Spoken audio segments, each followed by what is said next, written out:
ऐसा अपने आप को जानो और अनुभव करो।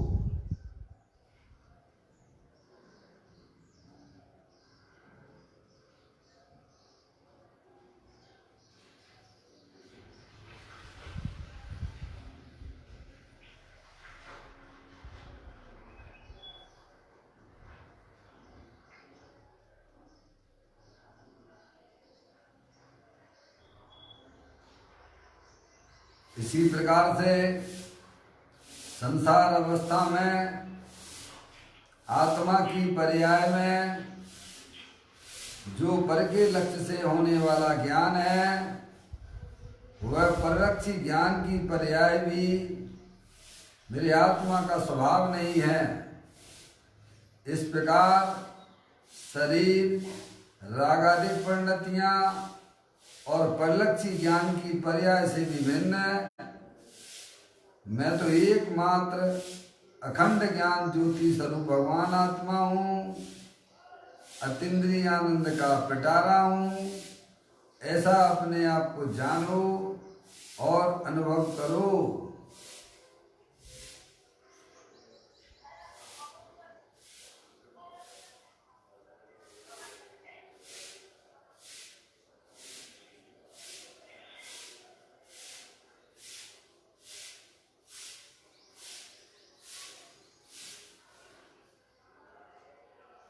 मेरे भगवान आत्मा में शरीर, रागादिक परिणतियां और परलक्षी ज्ञान की पर्याय प्रवेश नहीं करती है,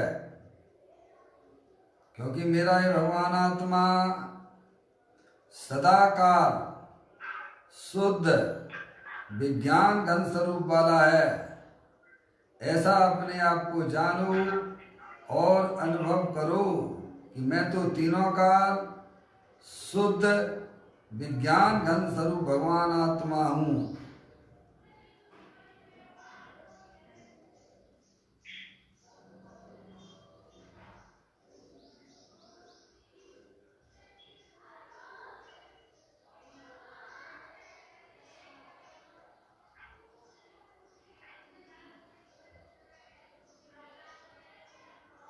द्रव्य कर्म, भाव कर्म, नौ कर्म रहित मैं तो परम पवित्र शुद्धात्मा हूँ। ऐसा अपने आप को जानो और अनुभव करो। ज्ञानावर्णादि 8 कर्म, मोह राग देश भाव कर्म, शरीर आदि 9 कर्म, इन तीनों कर्मों से रहित मैं तो परम पवित्र शुद्धात्मा हूँ। ऐसा अपने आप को जानो और अनुभव करो।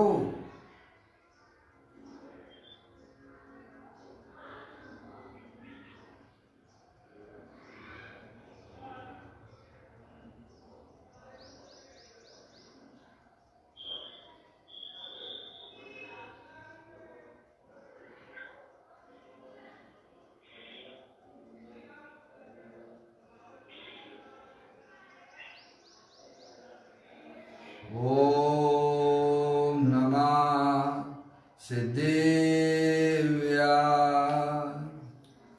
ओम नमः सिद्धेव्या। ओम नमः सिद्धेव्या। चिंतामणि सम स्वयं का चैतन्य तत्वमान है। निज का करूं मैं चिंतवन, निज का करूं श्रद्धान में। शुद्धात्मा ही देव है जो गुण अनंत निधान है। मैं स्वानुभव में देख लूं, आत्मा स्वयं भगवान है। मैं स्वानुभव में देख लूं, आत्मा स्वयं भगवान है।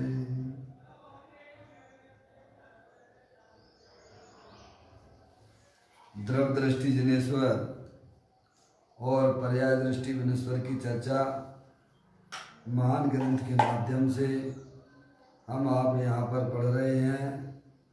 देखिएगा, आज का बोल है 584वें नंबर का बोल है, 135 और 36 पृष्ठ पर यह बोल पूरा हुआ है। इसे अपन पढ़ते हैं। निकाल लें सभी लोग अपनी पुस्तक।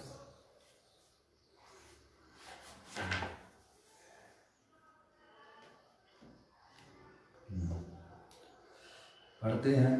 भाई, तू सती यानी गहरी जिज्ञासा कर कि जिससे तेरा प्रयत्न बराबर चलेगा, तेरी मति सुलटकर आत्मा में परिणत हो जाएगी। सत के संस्कार गहरे डाले होंगे और इस भव में कार्य नहीं हुआ तो अगले भव में सत प्रकट होगा। सातवें नरक के नारकी की वेदना का पार नहीं है, किंतु अंतर में पूर्व संस्कार जागृत होने पर सम्यक दर्शन प्राप्त कर लेता है। इसीलिए सत के गहरे संस्कार अंतर में डाल। भाई, गहराई से सत के संस्कार डाल। उतले संस्कार तो अनेक बार डाले, परंतु गहराई से एक बार यथार्थ संस्कार डाल तो अगले भव में भी सम्यक दर्शन प्रकट होगा। देखिएगा, बहुत सुंदर चर्चा है भैया। सत के संस्कार की बात की जा रही है। कहते हैं सती गहरी जिज्ञासा कर जिससे तेरा प्रयत्न बराबर चलेगा। समझ रहे आप? देखो, प्रयत्न यानी पर्याय की परिणमन अंतरोन्मुखी कैसे चलेगा। समझ में आया? हमें यही हमारी निरंतर रहता है कि भाई तुम क्या विचार करते हो, हैं किससे बातें करते हो, कैसे आत्मा को देखते हो, क्या भैया प्रयत्न क्या है, पुरुषार्थ क्या है। तो ज्ञानी कहते हैं कि तुम पहले यह समझो, ये सत वस्तु स्वरूप को समझो, है भैया। विश्व की व्यवस्था को जानो। ये विश्व जो है अनादि अनंत है, इसे किसी ने बनाया नहीं है और इस विश्व में जाति अपेक्षा 6 द्रव्य हैं। क्या भैया? ये सत संस्कार किस हैं, समझे नहीं आप? सबसे पहले इस विश्व की रचना के बारे में ज्ञान करो कि ये विश्व किसने बनाया भैया, कब से है, कब तक रहेगा। तो कहते हैं विश्व अनादि अनंत है। समझ गए? अनादि यानी जिसकी कोई शुरुआत नहीं, जिसका कभी अंत नहीं है। और इस विश्व में क्या है? तो कहते हैं जाति अपेक्षा 6 द्रव्य हैं। जीव द्रव, उद्गल द्रव, धर्म द्रव, अधर्म द्रव और आकाश द्रव और काल द्रव। ठीक है? अब आपका अस्तित्व किस रूप में है? आप ये 6 द्रव्यों में कौन से द्रव्य हो? है भैया। इस प्रकार से अगर फाउंडेशन से, नीम से अगर अपने संस्कार डालोगे हैं तो पर्याय को चाल मिल जाएगी। समझ में आया भैया? अभी पर्याय की चाल जो है ना है वो बैरमुखी हो रही है, क्योंकि उसे अभी इस विश्व की व्यवस्था का यथार्थ रूप से ज्ञान नहीं है। समझ नहीं आप? इसीलिए वो पर्याय बारंबार भागा करती है। अगर अंदर में उस पर्याय का परिवर्तन कराना हो तो सबसे पहले इस विश्व की व्यवस्था को समझना हमारा आपका सबसे प्रथम कर्तव्य है। समझ में आया भैया? भगवान की पूजा करो, भक्ति करो, उसकी कोई निषेध वाली बात नहीं है। अरिहंत भगवान आपको मिल गए हैं, हमें आपको सबको प्राप्त हुए हैं, तो हमें बड़ा शांति से, धीरज से, क्या भैया, भगवान की पूजा भी करो भैया, भक्ति भी करो, अभक्ष का सेवन मत करो, क्या भैया। लेकिन इससे पहले क्या कहा भैया, अरिहंत परमात्मा ने क्या बताया है वह बात हमारे ज्ञान में व्यवस्थित जमना चाहिए। समझ में आई भैया? ध्यान में आती बात? तो कहते हैं ये विश्व जो है ना भैया, 6 द्रव्यों के समूह को विश्व कहते हैं ना। बच्चों को पढ़ाते हैं पाठशाला में, समझ में आया भैया? लेकिन पढ़ लेते हैं, पढ़ा देते हैं, भाव वासन बिल्कुल भी नहीं करते हैं। भाव वासन नहीं करते तो उसका लाभ नहीं मिलेगा। अब तो अपने सामने अपनी मौत दिखना चाहिए। समझ में आया भैया? जब तक हमें अपने सामने हमें अपनी मौत नहीं दिखती है ना, तब तक हम कोई प्रयत्न करते ही नहीं हैं। ये सोचते बढ़िया चल रहा है, खाने पीने की व्यवस्था है भैया, हैं मेरे जैसा तो जो है सुखी प्राणी नहीं है। अरे भाई कितने दिन की है, तुम तो अनादि अनंत रहने वाले आत्मा हो ना भाई, हैं वर्तमान में ही क्यों संतुष्ट होते हो? समझे आप? तो कहते हैं कि सबसे पहले सत गहरी है, तू सत है गहरी जिज्ञासा कर, है बिल्कुल अपने में अपने आप ईमानदार हो जाओ। क्या भैया? है जिसकी नियत सही होती है उसका नियम से उसकी पर्याय में बरकत होती है, नियम से उसकी पर्याय में विकास होता है। समझ में आया भैया? किसी दूसरे के लिए नहीं, हमें बस इस पर्याय में अपनी आत्मा में है भैया, अपनी आत्मा का कल्याण करना है। अपनी आत्मा में जो अरिहंत परमात्मा ने जो शक्तियां बताई हैं उन शक्तियों को हमें अपनी पर्याय में प्रकट करना है। सबसे पहले यह हमारा निर्णय होना चाहिए, है भैया? बातें कैसी भी होती रहें, पुण्य की हो या पाप की हो, लेकिन हमारा लक्ष्य एक होना चाहिए, है जो अरिहंत परमात्मा ने हमें समझाया है, बताया है। समझ में आया भैया कि मैं सत स्वभावी भगवान आत्मा हूँ, ना मेरा अंत होता है ना मेरा प्रारंभ है, मैं अनादि अनंत चेतनेश्वर भगवान आत्मा हूँ।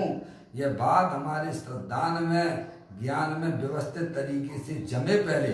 क्या भैया? मैं भी इस विश्व का कुछ पार्ट अदा करता हूँ कि नहीं करता हूँ? हैं मैं क्या हूँ आखिर? है भैया?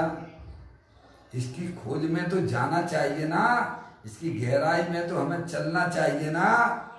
ये मिल गया भैया, जो मनुष्य पर्याय मिल गई भैया, ये हमारे पिताजी हैं, ये हमारी माँ है, ये हमारे भाई है, ये हमारे बहन है।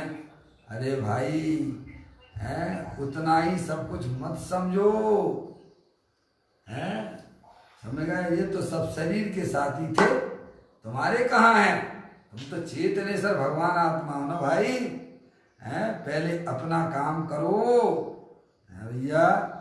तो कहते हैं गहरी जिज्ञासा, गहरी जिज्ञासा कर, है भैया? बनावटी धर्म नहीं करना। समझ आप? बस मुझे एक ठान लो बस अंदर में, दुनिया कुछ भी कहे, अरिहंत परमात्मा ने जो हमें आत्मा के स्वरूप को समझाया है बस उन्हीं की सुनना है, हमें दूसरे किसी की नहीं सुनना है। हमें आचार्य भगवंतों की सुनना है, हमें मुनराजों की सुनना है। क्या कहा भैया? समझ गया? मुझे अपने आत्मा को समझना है। तो ऐसी जब अंदर में पर्याय की स्थिति बनती है भैया, तब उसे अंदर वह चाल मिलती है। देखो क्या कहते हैं, तू सती गहरी जिज्ञासा कर जिससे तेरा प्रयत्न बराबर चलेगा। क्या कहा? अब पर्याय को चाल मिल जाएगी। अभी हम संकल्प ही नहीं करते हैं, हमें अपने आत्मा के बारे में वास्तव में पक्ष ही नहीं आया है। जो पक्ष आना चाहिए था वह पक्ष नहीं आया है, और ऊपर ऊपर से आया होगा भैया, तो उसमें कोई दम नहीं है। समझ गए नहीं आप? वो तो गज स्नान बद कहलाएगा। क्या कहा भैया? गज स्नान। जैसे है हाथी नहा लेता है ना, और ऊपर से जो है मिट्टी डाल लेता। समझ में आया? वो गज स्नान बद कहलाता है। हमें जैन दर्शन भी मिला, लेकिन हमने जो है भैया उतनी गहराई से अगर विचार किया होता, है अपने आप को आत्मा समझ के अगर कार्य किया होता, तो भाई साहब हमें लगता है कि पंचम काल में तो नहीं आते यहाँ पर। समझ में आया? अपने आत्मा का भी पक्ष नहीं आया है। जितना हमें शरीर का पक्ष है भैया, उतना पक्ष से अपनी आत्मा के प्रति नहीं आया है। इसीलिए उसकी पर्याय बारी बार घुमा करती है। अंदर उसकी चाल कैसे मिलेगी? कहते हैं सब गहरी जिज्ञासा कर, जिससे तेरा प्रयत्न है, जो प्रयास, जो पुरुषार्थ बराबर चलेगा। क्या कहा भैया? आप क्या करते रहते? लोग हमसे पूछते हैं, पंडित साहब आप क्या करते रहते हो, क्या विचार करते हो? है भैया, क्या विचार करते रहते हैं भैया? जो हरिहंत परमात्मा ने जो वस्तु स्वरूप बताया है, उसका विचार बुद्धि पूर्वक करना, और फिर वह अबुद्धि पूर्वक चलता रहता है। क्या कहा? सोते में भी चलता है। समझ में आया भैया? हाँ, हम निरंतर 24 घंटा क्या विचार किया करते हैं? पर का लक्ष्य करके, है भैया, पर को अपना जान के पर के बारे में सोचा करते हो। बोलो, फिर विचार करना पड़ता है आपको। है जिसके माथे पे पर बस रहा है उसे क्या उसका विचार करना पड़ता? से में भी जहाँ रुचि होती है ना, वहाँ उसके विचारों की श्रृंखला वहीं पर काम करने लगती है। ज्ञानियों को अपने आत्मा की है, मेरा जित आत्मा का कल्याण करना है। बस मुझे तो अपने आत्मा की पर्याय में अब अतीन्द्रिय आनंद प्रकट करना है, उसे बढ़ाते रहना। क्या करना है भैया? मैं चेतनेश्वर भगवान आत्मा हूँ और अनंत शक्तियों के भंडार वाला हूँ। सर्वज्ञ देव परमात्मा ने हमें बताया है और हमने उसे युक्ति से, न्याय से, लॉजिक से समझा है। क्या भैया? समझ आप? यही तो उन्होंने कहा है आचार्य कुमकुंद देव ने समय सारणी की 5वें नंबर की गाथा में। बोलो क्या कहा है? मेरे निज वैभव का जन्म कैसे हुआ? सबसे पहले क्या कहा? आगम के अभ्यास से। क्या कहा भैया? सबसे पहले आज्ञा में आ जाना है भैया। आगम के अभ्यास से और युक्ति के अवलंबन से, पर अपर गुरु के उपदेश से और स्वानुभव के द्वारा मैंने देखा, ओहो मैं चेतनेश्वर भगवान आत्मा ही हूँ। है भैया, तो निज वैभव का जन्म हो गया।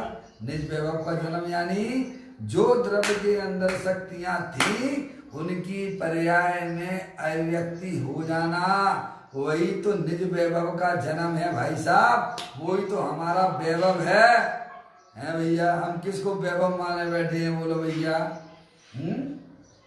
किसको वैभव मानते हैं? 2, 4, 5 लाख करोड़ इकट्ठे हो गए भैया, जड़ को अपना वैभव मानते हो। ज्ञानी कहते नहीं, सिद्धि रिद्धि वृद्धि दी के घट में प्रकट सदा, अंतर के लक्ष्य सोमा जाची लक्ष्य पति है। क्या? सिद्धि रिद्धि वृद्धि दी के घट में प्रकट सदा। समझ आया? जो निर्मल पर्यायों की उत्पत्ति हुई है, जो निराकुलता की उत्पत्ति हुई है, जो शुद्धता की प्रकटता हुई है, वह ज्ञानियों का निज वैभव हुआ करता है और वह अपने गायक प्रभु परमात्मा के आश्रय से प्रकट होता है। क्या भैया? और उस वैभव को कोई भी छीन नहीं सकता है। दुनिया की कोई ताकत नहीं है जो आपने कमाई की है, अंतरोन्मुखी उपयोग के द्वारा, उसे दुनिया की कोई भी ताकत उसे आपको उससे अलग नहीं कर सकती है। समझ में आया? ये है वास्तविक कमाई है। वो तो भाई साहब पुण्य की है, वो कोई आपके वर्तमान भाव के निमित्त से भी नहीं हो रही है कमाई। आप रुपया पैसा कमाते हो हैं तो आपके परिणाम हैं तो पाप रूप से कमाने का भाव है भैया। ये तो पूर्व में हमने आपने जो भी कुछ भैया ऐसा पुण्य के कार्य किए थे, वो वर्तमान में है भैया कुछ अनुकूलता दिखाई दे रही है। समझ नहीं आप? और जो भी प्रतिकूलता है वो हमारे पाप के वजह से है। समझ में आया भैया? वास्तविक कमाई तो आत्मा की यह है कि वह अपने उपयोग को समस्त द्रव्य प्रभावों से है भैया हटते हुए अपने गायक प्रभु परमात्मा के सन्मुख जो करता है, वह उसकी वास्तविक कमाई हुआ करती है। तो यहाँ कहते हैं अपने आत्मा में ऐसे संस्कार डालिए, क्या भैया, हैं, जिससे जो है गहराई से डालना, ऐसे नहीं, क्या भैया, शमशान घाट जैसे नहीं। ना भैया, क्या कहा भैया, अरे भैया ये भी मर गए, वे भी मर गए, थोड़ी देर विचार किया, फिर खाने पीने में मस्त हो गए, क्या हो गया भैया, हैं? ज्ञानी हमें समझाते हैं तू सब गहरी जिज्ञासा कर, जिससे तेरा प्रयत्न बराबर चलेगा, है समझ आप, तेरी मति सुलट कर, क्या कहा, आत्मा में परिणमित हो जाएगी। कहाँ है मति, मति मत शुद्ध ज्ञान की पर्याय, समझ गए आप, जो बहिर्मुख हो रही है सच्चा ज्ञान होने पर वह मत्सुद्ध ज्ञान की पर्याय अंतरोन्मुखी हो जाती है। क्या कहा, तेरी मति सुलट कर, पर द्रव्यों में उलझी पड़ी हुई है हमेशा, क्या कहा, अनादिकाल से पर द्रव्यों में उलझी पड़ी है। हमने आप हैं अपनी पर्याय को फ्री करने का प्रयत्न हमारा होना चाहिए, अपने मत्सुद्ध ज्ञान को फ्री करने की कला आना चाहिए, है भैया, है समझ में आया। अनादिकाल से हमारी मत्सुद्ध ज्ञान की पर्याय है वो कहीं ना कहीं लिपड़ी पड़ी हुई है भाई साहब, हैं, शरीर को अपना जान नहीं, शरीर को अपना मान नहीं है भाई, हैं, अंदर में रागादिक परिणाम होते हैं, उनका मैं करने धरने वाला हूँ, समझ में आया भैया, वहां से उसको फ्री करो, है भैया, ये स्त्री मेरी है, ये लड़का मेरा है, ये लड़की मेरी है, अरे ज्ञान कर, तेरा तो ज्ञान स्वरूपी भगवान आत्मा तेरा है, समझ में आया। ये स्त्री पुत्र आदि की पर पदार्थ हैं, इनसे तेरी आत्मा का कोई संबंध नहीं है, पहले सच्चा ज्ञान करो, है भैया, तब वहां से ज्ञान की पर्याय फ्री होगी। कब होगी भैया, हैं, बातें करते रहोगे, हैं, और प्रेम भी करते रहोगे उन्हीं से भाई साहब, हैं, तो वह फ्री नहीं होगी। अपने मत्सुद्ध ज्ञान की पर्याय को सम्यक भेद ज्ञान के द्वारा फ्री करो। मेरा तो एकमात्र चेतन सर्व भगवान आत्मा है, ये स्त्री पुत्र आदि मेरे कोई भी नहीं है, ये शरीर भी जड़ है, मुर्दा है, क्या भैया, समझा, इस देह के अंदर जो बैठा हुआ ज्ञानेश्वर भगवान आत्मा है वो मैं हूं, समझ में आया भैया। इस प्रकार से पर पदार्थों से फ्री हुआ, और अंदर में जो होने वाले रागादिक परिणाम है उन रागादिक परिणामों का भी मैं करने धरने वाला नहीं हूं। क्या कहा भैया, अरे जिसने अपनी मत्सुद्ध ज्ञान की पर्याय फ्री कर ली है भाई साहब, अब उसकी गति किधर होगी, है भैया। हम तो वहीं उलझे रहते हैं, मैं शरीर का करने वाला हूँ, मैं राग का करने वाला हूँ। एक बार निर्णय करो कि तुम शरीर के करने वाले हो कि नहीं हो, पर पदार्थ के करने वाले हो कि नहीं हो, इतना निर्णय हमें करना नहीं कि नहीं करना है। समय है कि नहीं हमारे पास में, सारा समय व्यर्थ के कार्यों में लगाते हैं, पर एक ज्ञानी कहते हैं, गुरुदेव श्री कहते हैं कि एक सेकंड के असंख्यात में भाग भी क्या ये अपनी आत्मा का अनुभव नहीं करता है, समझ में आया। जबकि अपने आत्मा का अनुभव करना अत्यंत ही सरल था, समझ आया भैया। जैसे पर परमात्मा के दर्शन करना है भैया, हमारे लिए है पर परमात्मा का दर्शन करना एक प्रकार से बहुत कठिन है, वो अभी आपको फीलिंग होने लगा होगा, है भैया। और अपने आत्मा के दर्शन करने में भैया क्या तकलीफ है। अब चूंकि हमें इस बात का निर्णय नहीं है तो हमारे अंदर तकलीफें बनी रहती है भैया। ज्ञानी कहते हैं बोधि आपका भाव है, निश्चय दुर्लभ नाई, भव में प्राप्ति कठिन है, यह व्यवहार कहानी। अरे अपने आत्मा का अनुभव करना भैया अत्यंत सरल है, क्योंकि वह वस्तु स्वयं आप हो, कहीं आपको आना नहीं है, कहीं आपको जाना नहीं है, किसी की तरफ देखना नहीं है। अरे पर्याय में होने वाले परिणमन की तरफ भी तुझे नहीं देखना है, तू तो अखंड ज्ञान चेती स्वरूप भगवान आत्मा है, स्थिर वस्तु है। तू वहां पे अपने वर्तमान मत्सुत ज्ञान को लगा ले, हैं तो कहते हैं सुलटा, अपने मत्सुत ज्ञान को सुलटा उलझन में पड़ा हुआ है। देखो सुलट कर तेरी मति है, सुलट कर, समझे आप, आत्मा में परिणमित हो जाएगी। कब हो जाएगी? है भैया, जैसे है आपने सच्चा ज्ञान किया, देखिएगा मैं बहुत उदाहरण देता हूँ, मैं बार बार इसीलिए देता हूँ कि आपके बराबर ज्ञान में बात जमना चाहिए। देने के लिए तो मैं फिर सैकड़ों उदाहरण दे दूँ अजय भाई, देखने के लिए तो मैं सैकड़ों उदाहरण, मुझे क्या फर्क पड़ता है, समझ में? मैं उपयोग को इधर उधर भ्रमित करने का काम नहीं करता हूँ, समझ में आया भैया? आप सीधी सीधी बात पे आइए कि सामने जो है रस्सी पड़ी हुई है अंधेरे में, है भैया, और आप उसे सर्प देख रहे हो। क्या देख रहे हो? सर्प देख रहे हो। कभी कभी ऐसा होता है कि नहीं होता है हमारी जिंदगी में, है अंधेरा पड़ा हो और वहां रस्सी पड़ी हो, टेढ़ी मेढ़ी पड़ी हो, तो बोलो हमें उस समय क्या समझ में आती है? सांप समझ में आता है, सर्प है। जहां आपने विपरीत ज्ञान किया है भैया, वहां आपकी पर्याय में क्या होगा? निराकुलता होगी कि दुख के परिणाम होंगे? हैं? दुख के परिणाम होते हैं भाई साहब। और जहां आप रस्सी को रस्सी रूप से जानते हो, वहां पर आपके परिणामों में क्या होगा? है भैया, वो भय नाम की है पर्याय नहीं होगी। है पहले अपना दृष्टि सम्यक करो, समझ में आया? अपना देखना सम्यक करो। ज्ञानी कहते वो मत्सुत ज्ञान तो अपने आप पलट जाएगा। क्या कहा भैया? जो मत्सुत ज्ञान की पर्याय बैरमुखी हो रही थी, जहां सच्चा ज्ञान हुआ वही पर्याय अंतर्मुखी हो जाती है। क्या हो जाती है भैया? श्रीमद राजचंद्र जी कहते हैं जो ज्ञान संसार में बढ़ाने को लगा हुआ था, वही ज्ञान सुलटता हुआ, वही ज्ञान सुलटता हुआ है अपने आत्मा की तरफ बढ़ जाता है, अपने आत्मा का सेवन करता है। समझ में आया भैया? जैसे यह विश्व की व्यवस्था का हमारा ज्ञान हुआ, वैसे ही हमारी मत्सुत ज्ञान की पर्याय सुलट जाती है। क्या कहा? समझ में आया?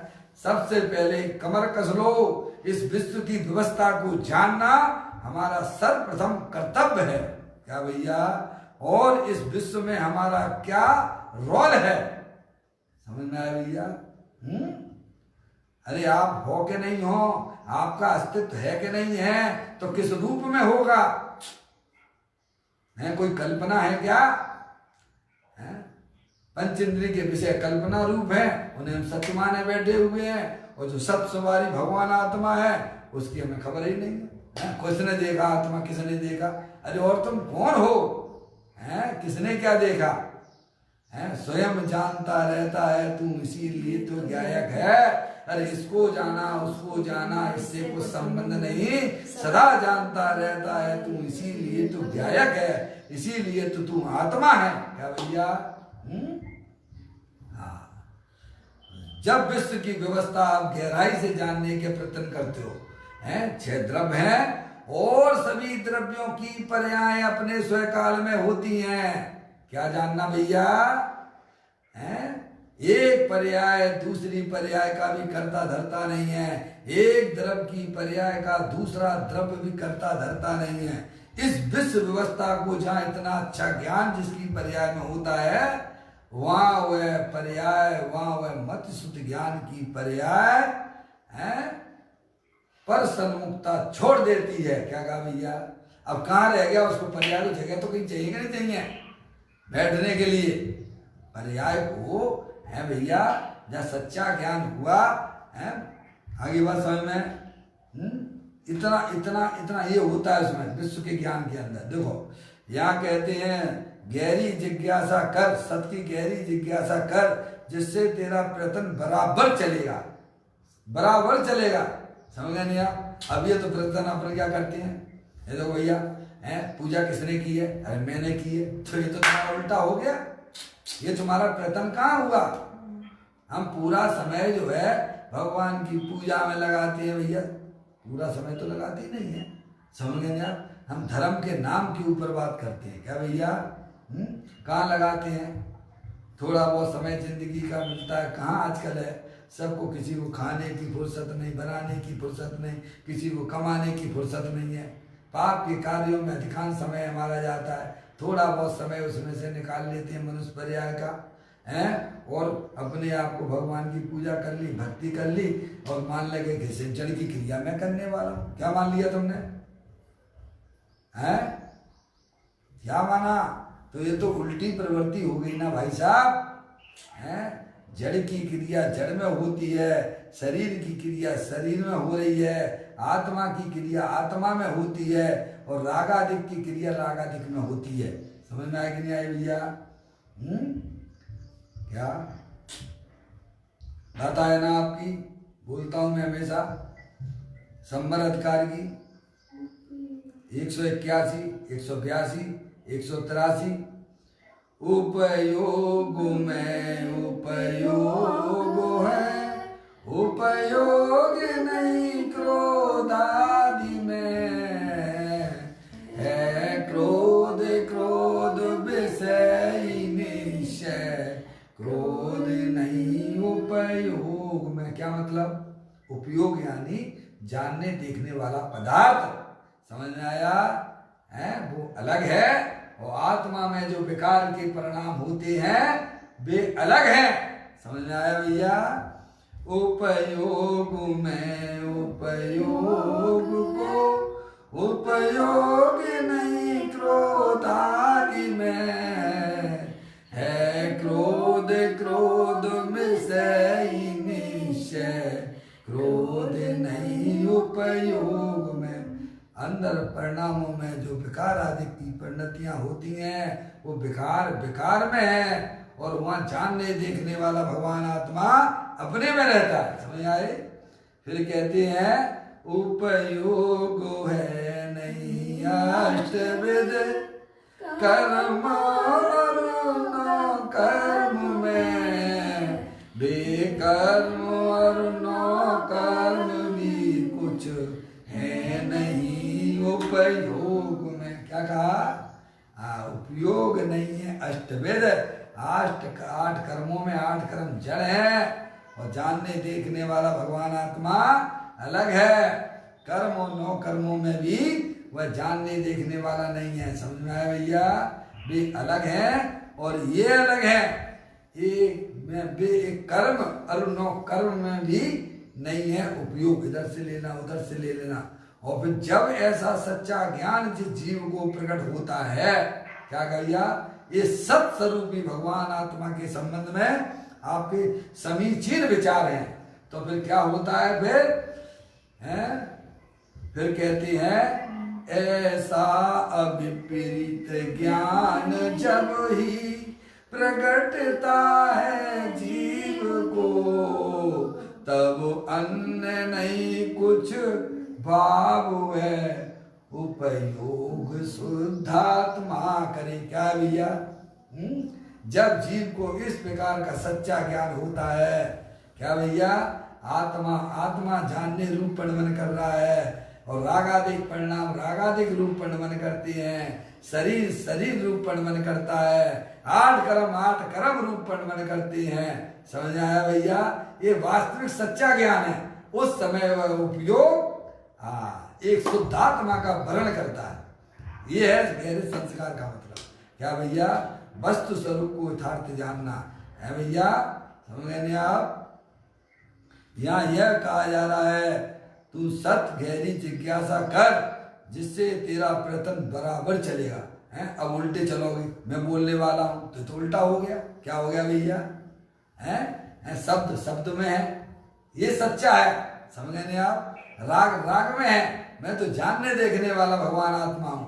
तो ऐसा जो अंदर में है भैया, तत्व के प्रति हमारी जो जागृति होगी है, समझे, उस समय वह पर्याय जो मत शुद्ध ज्ञान की है, वो समस्त द्रव्यों में जो अज्ञानता से लिपट रही थी, क्या भैया, वह वहां से छूटती हुई है, सुलझती हुई, कहते हैं फिर कहते तेरी मति सुलट कर, क्या क्या मति यानी उपयोग, वर्तमान शुद्ध ज्ञान की पर्याय सुलट कर आत्मा में परिणमित हो जाएगी। ये है उपाय है। अपनी आत्मा का वर्ण करना हो, अपनी आत्मा का सेवन करना हो, तो सबसे पहले अपने मत शुद्ध ज्ञान को फ्री करना सीख जाओ, क्या भैया। और वह फ्रीनेस पर्याय जब होती है, जब जीव को है भैया है सच्चा ज्ञान होता है। क्या होता है? सम्यक वेद ज्ञान होता है। समझ में आई भैया? वस्तु स्वरूप का यथार्थ ज्ञान उसकी ज्ञान की पर्याय में आ जाता है, तब वह पर्याय भैया समझ पर द्रव्य प्रभावों का लक्ष्य छोड़ती हुई चेतनी सर भगवान आत्मा की तरफ बढ़ जाती है। ये उन्होंने कहा। देखिए फिर कहते हैं सत के संस्कार गहरे डाले होंगे। क्या भैया? ये संस्कार करो, ये करो ना 24 घंटा है। अब इसमें आपको कहाँ की पुस्तकों की जरूरत पड़ेगी? बता भैया, ऐसा भेद ज्ञान आप कहाँ नहीं कर सकते हो आप हैं? आप अगर भोजन भी बन रहा हो आपके यहाँ पर, भाई भोजन भी बना रही होगी, तब भी उसके जीवन में स्वाध्याय चल रहा होगा। समझ में आया? अगर बुद्धि पूर्वक गहराई से संस्कार डाले होंगे तो है भैया। केवल पुस्तकों में ही धर्म देख लिया होगा, मंदिर में ही धर्म देखते होगे, है भैया। ये ऊपर ऊपर के हैं, इनमें कोई तुम्हें लाभ होने वाला भी नहीं है। और ऐसे सत्य के संस्कार जब हमारे होंगे, तो हम चाहे दुकान पे हो, चाहे भैया घर पे हो, चाहे मंदिर में हो, हैं अजपा है, क्या कहते हैं, समझ गए नहीं आप? है उसे जपना नहीं पड़ता है, वो सोए में भी चलते फिरते उठते बैठते खाते पीते चलते सब समय उसके परिणामों में यही चला करता है भैया। कहते हैं सत के संस्कार गहरे डाले होंगे, और इस भव में कार्य नहीं हुआ तो अगले भव में सत प्रकट हो जाएगा। क्या हो जाएगा भैया?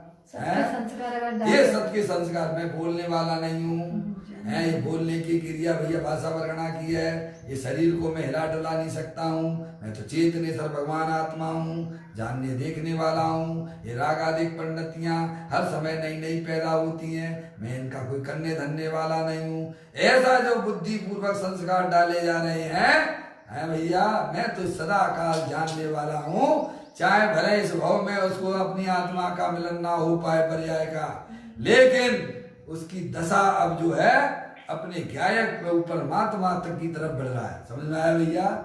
जैसे आपको जो है भाई साहब आपने गंतव्य पे जाना होता है, भले ही आप धीमे धीमे चल रहे हैं, तो एक बार उस गंतव्य पे पहुंच ही जाओगे, और विपरीत दिशा में अगर आप प्रयत्न करोगे तो उतने ही आप उतने दूर जाओगे। क्या कहा भैया?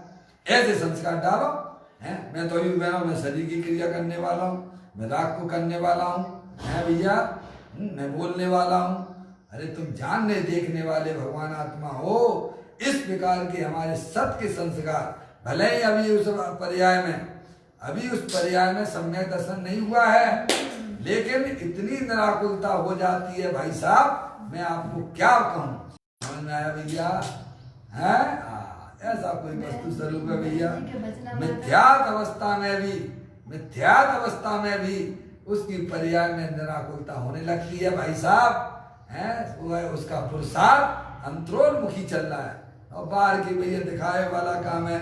मैंने इतनी गाथाएं याद हैं, जिनको ये सुना देना, उनको वो कर देना, उनको पढ़ा देना भैया, ये नहीं। आत्म कल्याण है, समझ में आया? कैसे हो? अपनी नियत सही करके पढ़ना भैया, स्वाध्याय करना। देखो सत के संस्कार गहरे डाले होंगे, और इस भाव में कार्य नहीं हुआ है किसी कारण से भैया, है शरीर आयु पूरी हो गई, अपने आत्मा के साथ में आयु क्रम है कि नहीं है भैया? है आपको मालूम कब छूट जाएगा? हमें भी नहीं मालूम। समझ में आया नहीं भैया? जब नहीं मालूम है तो अच्छी बात है ना। अरे देवगति के देवों को मालूम पड़ जाता है ना, है उनकी माला जो है मुरझा जाती है ना, कांति शरीर की है कम हो जाती है ना भैया, तो उनको समझ में आ जाता है ऐसा क्यों हो रहा है।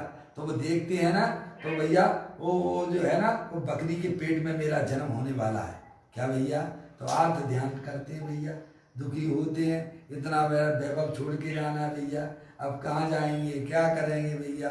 समझ में आया। अरे कोई बताने वाला नहीं है तो चिंता की बात नहीं है। हरिहंत परमात्मा कहते हैं कि तेरे आत्मा के साथ में एक आयु क्रम भी है, समझ गया। और हमें नहीं मालूम कब छूट जाएगा। देखो वहां पे आया, आपके वहां पे कितना घटना गैस का चला विशाखापट्टनम में है भैया, लोग घूमने के लिए जा रहे थे या अथवा अपनी जान बचाने के लिए जा रहे थे, थोड़े चले जाके लग गए भैया, हैं। सुना, इतना अंदर में विश्वास रखना कि अब मेरा समय बिल्कुल नजदीक आ चुका है, हैं, अब ये शरीर छोड़ने का समय आ चुका है, हैं। इसलिए अभी हमें अपनी आत्मा को व्यवस्थित तरीके से समझ लेने में ही हमारी भलाई है, हैं। अगर यहाँ हमने विश्व की व्यवस्था को व्यवस्थित तरीके से ना समझा तो नियम से निगोद जाना पड़ेगा क्या भैया, समझे। दूसरा कोई उपाय नहीं है। तो यहाँ ज्ञानी हमें समझाते हैं सत के संस्कार गहरे डाले होंगे और इस भव में कार्य नहीं हुआ, भले ही नहीं हुआ कोई बात नहीं, आयु क्रम 6 हो गया है भैया, समझ गए नहीं आप, तो अगले भव में सत प्रकट हो जाएगा। क्या हो जाएगा भैया, ओहो वहां में था, जैन दर्शन मिला था, मैंने कितना शास्त्र के द्वारा अपनी आत्मा को समझने का प्रयत्न किया था, समझ गए नहीं आप। उल्लास पूर्वक, अरे अपना कार्य करने के लिए अंदर में उल्लास चाहिए, है भैया। अपने भगवान आत्मा की बातें खूब प्रसन्न चित्त से सुनना, खूब आनंद से सुनिया, दुनिया कुछ भी कहे उसकी तरफ बिल्कुल नहीं सुनना, बेरे हो जाना उसकी तरफ से। क्या कहा भैया, हैं। कहते हैं 7वें नरक के नारकी की वेदना का पार नहीं है, समझ में आया। 7वें नरक की वेदना का बताते हैं, कितनी भयंकर वेदना, कितना तकलीफ। या तो आप कोरोना वायरस जैसे तो कुछ भी नहीं लगते वहां पे, समझ गए। या तो आप चलो भले ही कोरोना वायरस है तो आप बैठ के खाना तो खा लेते हो कि नहीं खा लेते हो, अरे पानी तो मिल जाता है कि नहीं मिल जाता है। अरे इससे भी महाभयंकर क्या भैया, इतनी प्रतिकूलताएं उस नरक में हमारे आपकी आत्मा ने अनंत बार भोगी हैं, समझ में आया भैया। और लेकिन वहां भी जीव अगर उसने सत्य के संस्कार अपने जीवन में डाले होंगे तो वहां वह संस्कार काम में आ जाते हैं। क्या कहा भैया, समझ में आया भैया, है। वहां भी वह संस्कार प्रकट हो जाते हैं। देखो 7वें नरक के नारकी की वेदना का पार नहीं है, किंतु अंतर से पूर्व संस्कार जागृत होने पर क्या भैया, ऐसा होता है, जागृत होने पर सम्यक दर्शन प्राप्त कर लेता है। ऐसी असंख्यात सम्यक दृष्टि जीव है वहां पर, मालूम है कि नहीं मालूम, नरक में है।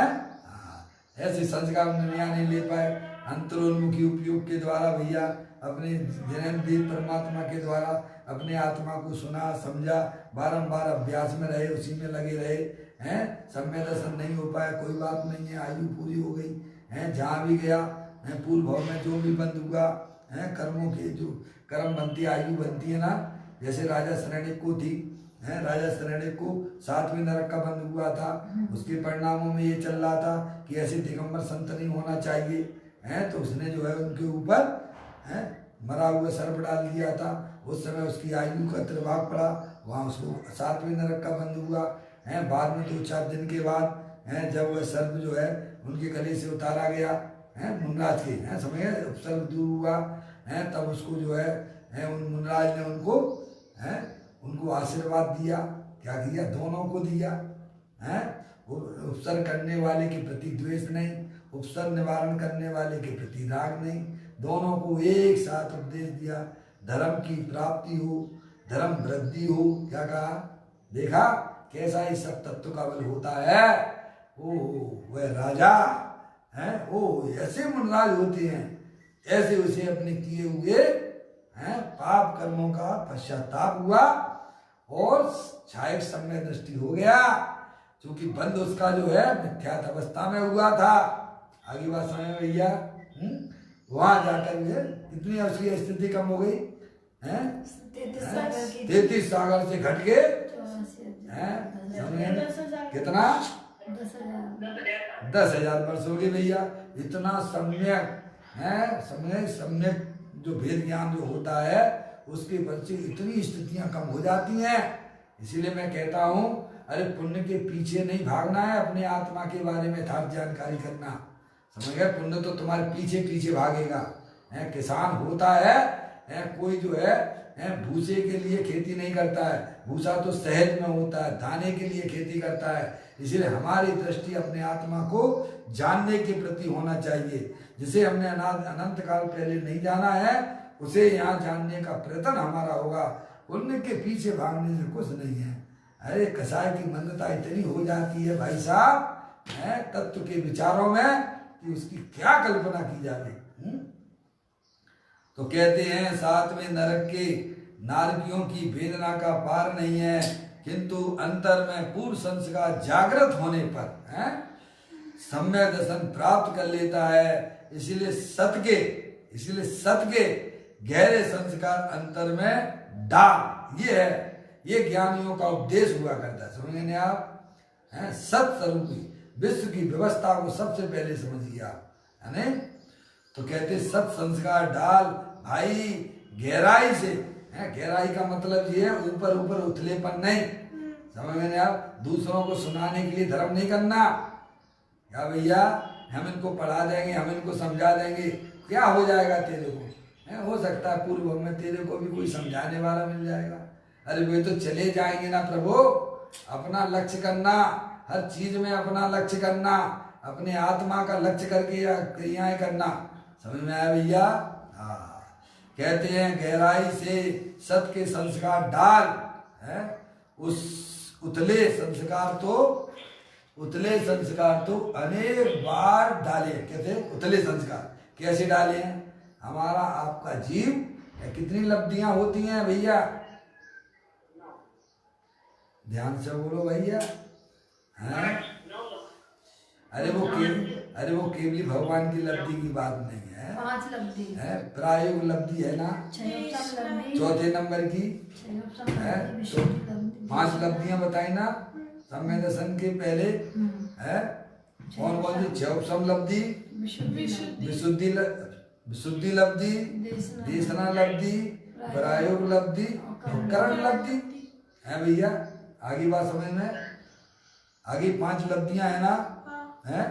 क्षयोपम लब्धि अभी उसकी व्याख्या नहीं कर सकते आपके सामने, है। विशुद्धि लब्धि और जो है देशना लब्धि ज्ञानियों के द्वारा मिलती है, वो देशना लब्धि, प्रायोग लब्धि है, तथ्यों का चिंतन वगैरह। तो ऐसी जो है 4 लब्धियां हम आपने अनंत बार प्राप्त की हैं। क्या कहा भैया? हैं? समझ में आया? प्रायोग लब्धि तक हमारा आपका आत्मा अनंत बार आ चुका है। और सुन लीजिए, अरे अबब भी वहां पहुंच जाता है। क्या कहा भैया? हैं? प्रायोग लब्धि तक अबब की भी पहुंच है। ऐसी है प्रायोग लब्धि तक भैया अबब भी आ जाता है। लेकिन प्रायोग लब्धि के ऊपर जो करण लब्धि आती है वहां तक आज तक हमारा आत्मा कभी पहुंचा नहीं है। समझ गए आप? वे करण लब्धि के 3 भेद करते हैं, अध्ययकरण, अपूर्वकरण और निर्वर्तीकरण। समझ गया? ये सब अंदर के परिणामों का खेल है भाई साहब। समझ में आएगी नहीं आए? है तो ये ऊपर के संस्कार तो है, हमारा आपका आत्मा अनंत बार आ चुका है, प्रायोग लब्धि में आ चुका है भैया। समझ गया? वो ये कहते हैं, क्या कहते हैं? देखो भैया, उतले संस्कार तो अनेक बार डाले। क्या कहा? ये मुनि वृद्धार अनंत बार गिरे बकुप जायो, पैनी जातम ज्ञान विनाश मुनीस न पायो। परंतु गहराई से एक बार यथार्थ संस्कार डाल तो अगले भाव में भी सम्यक दर्शन प्रकट होगा। समझेंगे आप? यथार्थ वस्तु स्वरूप को समझो, किसी की मत सुनो, किसी की मत सुनो। क्या कहा भैया? वस्तु स्वरूप क्या है जगत में? मैं लोक का पदार्थ हूं, तो ये व्यवस्था कैसी है? समझ में आया? इसके पीछे पड़ जाओगे तो अवश्य वह पर्याय को अंदर में चाल मिलेगी। और जो संस्कार जो अंदर में पड़ेंगे है भैया, भले ही इस पर्याय में आयु पूर्ण हो जाए, सम्यक दर्शन की प्राप्ति नहीं हो, जिस पर्याय में जिस भाव में जाएगा वहाँ वह संस्कार गहरे जो अंतरोन्मुखी उपयोग के द्वारा किए गए थे उसमें लेकिन काम नहीं हो पाया था। लेकिन अगली पूर्व पर्याय में वह जो अंतरोन्मुखी उपयोग के द्वारा संस्कार डाले गए हैं वे अवश्य वहाँ जाके प्रकट हो जाते हैं। वह सम्यक दर्शन की प्राप्ति करता है और मोक्ष मार्ग प्रशस्त करता हुआ मोक्ष की पर्याय तक वह आत्मा प्रकट कर लेता है। इस प्रकार से हम आप इस वस्तु स्वरूप को समझें, इस विश्व की व्यवस्था को समझें, इस विश्व व्यवस्था में हमारा क्या रोल है, हम क्या हैं, हमें कौन हूँ, आया कहाँ से और मेरा रूप क्या, इस प्रकार की सारी व्यवस्थाओं को जब हम गहराई से हैं भैया ईमानदारी से किसी को दिखाने के लिए नहीं तो अवश्य वह पर्याय को अंदर में चाल मिलेगी और वहाँ वह उसकी पर्याय अपने गायक प्रभु परमात्मा में स्थापित हो जाएगी। हैं तो वो जो पर्याय स्थापित अंदर में हुई है तो पर्याय में होने वाली जो दुख की पर्याय थी वो सब विलय को प्राप्त हो जाती हैं। जैसे किसी व्यक्ति का वायु गोला खिसक जाता है तो उसके हर समय दुख उठते बैठते खाते पीते चलते हैं, वायु गोला खिसकने पर उसको चैन नहीं मिलता है। लेकिन वह जब वायु गोला स्वयं व्यवस्थित जगह बैठ जाता है तो उसकी सारी तकलीफें दूर हो जाती हैं। ऐसे ही हमारे अनादिकाल से हमारी पर्याय रूपी गोला खिसका हुआ है। ज्ञानी कहते तू सत्य के संस्कार डालेगा तो तेरा जो पर्याय रूपी गोला जो अपने आत्मा से खिसका हुआ था वह वहाँ जाके स्थापित हो जाता है तो पर्याय में होने वाले दुख वे सब विलय को प्राप्त होने लगते हैं। यही वास्तव में सुखी होने का एकमात्र उपाय है, सत्य ज्ञान करना है। धन कन कंचन राज सुख सभी सुलभ कर जाए, दुर्लभ है संसार में एक यथार्थ ज्ञान। इस प्रकार से जब हम इस प्रकार का शास्त्र के द्वारा सम्यक वेद ज्ञान सच्चा ज्ञान करते हैं तो पर्याय जो है अपने आप अंदर में जागृत होती हुई अंदर अपने गायक प्रभु परमात्मा का आश्रय ले लेती है। अब ये अपना समय यहाँ हो गया है, अगला बोल अपन काफी बड़ा है, पढ़ेंगे देखेंगे। अभी अपना समय यहाँ हो गया।